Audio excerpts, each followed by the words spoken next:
नमस्कार, आप सभी का स्वागत है नवोदय टाइम्स में। मैं हूं आपके साथ संजय दिवाकर। नजर डालते हैं इस वक्त की कुछ अहम खबरों पर। आज की सबसे बड़ी खबर जो है, अमेरिका और ईरान के बीच में जो सीज फायर है वो खत्म हो चुका है। अमेरिकी राष्ट्रपति डोनाल्ड ट्रंप ने नाटो समिट के दौरान कहा कि ईरान के साथ हुआ सीज फायर समझौता अब खत्म हो चुका है और अब वह ईरान से कोई भी डील नहीं करना चाहते। ट्रंप ने कहा कि हमें पिछली रात ईरान पर जोरदार हमला किया, खतरनाक लोगों को निशाना बनाया गया, हर बार वह हमला करेंगे, हम जवाब देंगे। उन्होंने कहा कि अमेरिका का लक्ष्य ईरान के परमाणु कार्यक्रम को खत्म करना है। ट्रंप ने नाटो पर भी नाराजगी जताई। उन्होंने कहा कि गठबंधन ने दुनिया के सबसे बड़े आतंकी समर्थन देश को ईरान के खिलाफ अमेरिका का साथ नहीं दिया। इससे पहले अमेरिकी सेंट्रल कमांड ने बताया कि उसने ईरान के 80 से ज़्यादा सैन्य ठिकानों पर एयर स्ट्राइक की है। अमेरिका के मुताबिक यह कार्रवाई होमोजी के जहाज़ों पर हुई हमलों के जवाब में की गई है। प्रधानमंत्री नरेंद्र मोदी बुधवार को इंडोनेशिया के योगार्ता स्थित देश के सबसे बड़े हिंदू मंदिर प्रमदन पहुंचे। इंडोनेशिया के राष्ट्रपति भी उनके साथ मौजूद थे। दोनों ने मंदिर के संरक्षण जीर्णोद्धार परियोजना का उद्घाटन किया। पीएम मोदी ने मंदिर में दर्शन करने के बाद संबोधन करते हुए कहा, मुझे किसी न किसी रूप में हमेशा भगवान शिव से जुड़ने का मौका मिलता है। सोमनाथ, काशी विश्वनाथ, केदार धाम और उज्जैन के महाकाल मंदिर के बाद प्रमदन मंदिर के विकास का मौका मिलना मेरे सौभाग्य की बात है। पीएम मोदी के इंडोनेशिया दौरे का आज तीसरा और आखिरी दिन है। पीएम मोदी आज शाम इंडोनेशिया से ऑस्ट्रेलिया के मेलबर्न के लिए रवाना होंगे। उनका ऑस्ट्रेलिया दौरा 8 जुलाई से लेकर 10 जुलाई तक है। मेरा सद्भाग्य है, कहीं न कहीं मुझे शिव जी के साथ जुड़ने का अवसर मिल ही जाता है। मेरा जन्म वडनगर में हुआ। हाटकेश्वर महादेव एक बहुत बड़ा तीर्थ क्षेत्र है। सोमनाथ द्वादश ज्योतिर्लिंग में सबसे पहला ज्योतिर्लिंग जो गुजरात की धरती पर है और जिसकी विकास में भी मेरी सीधी जिम्मेवारी है। और मेरा राजनीतिक कार्यक्षेत्र काशी विश्वनाथ महादेव, उसके आशीर्वाद मुझ पर हम निरंतर बने रहे हैं। चाहे केदार धाम का पुनर्निर्माण हो, चाहे उज्जैन महाकाल का पुनर्निर्माण हो, या आज यहां पर आकर के करीब 1000-1200 साल पुराना ब्रह्मा, विष्णु, महेश, इन यादों को साथ जुड़ी हुई एक हमारी सांस्कृतिक विरासत का पुनरुद्धार और उसका रिनोवेशन का काम, उसका प्रारंभ करने का सौभाग्य भी मुझे मिला। मैं अपने आप में बहुत बड़ा भाग्यशाली मानता हूं।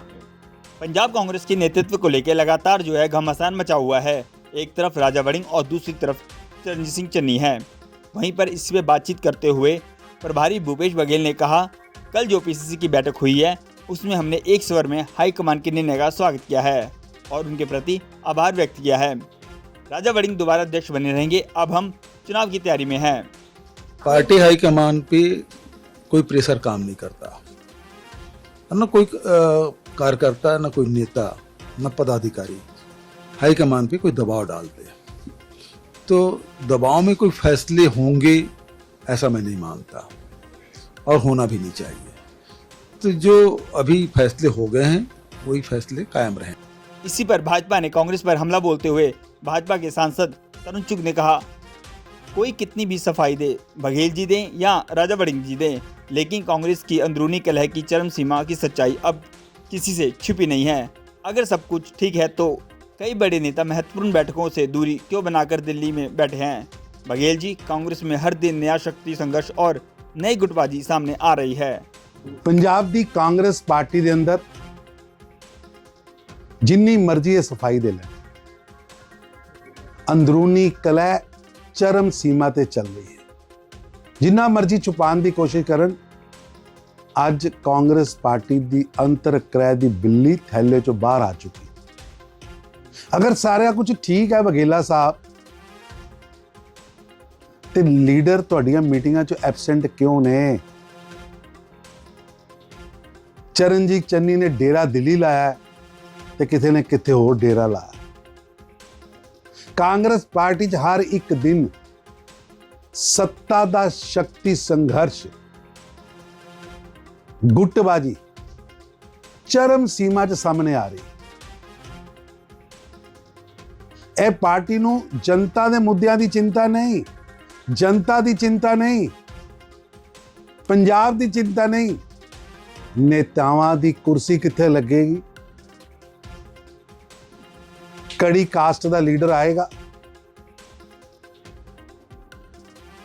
ਨੇਤਾ ਦੇ ਨੱਕ ਦੀ ਸਵਾਲ ਬਣੇ। ਜਿਹੜੇ ਲੋਕ ਆਪਸ 'ਚ ਇੱਕ ਦੂਸਰੇ ਤੇ ਭਰੋਸਾ ਨਹੀਂ, ਉਹ ਪੰਜਾਬ ਨੂੰ ਸਥਿਰ ਲੀਡਰਸ਼ਿਪ ਦੇਂਦਾ ਔਰ ਤੋਂ ਕਿੱਥੋਂ ਤੋਕੋ ਕੀਤੀ ਜਾ ਸਕਦੀ। ਪੰਜਾਬ ਦੀ ਜਨਤਾ ਸਮਝ ਰਹੀ ਹੈ ਕਿ ਜਦੋਂ ਇੱਕ ਮੁੱਖ ਮੰਤਰੀ ਪੂਰਵ ਕਹਿ ਰਿਹਾ ਹੈ ਕਿ ਪੰਜਾਬ ਦੀ ਕਾਂਗਰਸ ਪਾਰਟੀ ਦੇ ਅੰਦਰ ਐਸਸੀ ਭਾਈਚਾਰੇ ਨਾਲ ਅਤਿਆਚਾਰ ਹੋ ਰਿਹਾ, ਧੱਕਾ ਹੋ ਰਿਹਾ, ਸਮਝ ਆਉਂਦਾ ਕਿ ਕਿਸ ਤਰ੍ਹਾਂ ਪੰਜਾਬ ਦੇ ਅੰਦਰ जाति के आधार पर कांग्रेस पार्टी लड़ाने की कोशिश कर रही। राम मंदिर चंदे में गड़बड़ी के मामले में विपक्ष सरकार पर हमलावर है।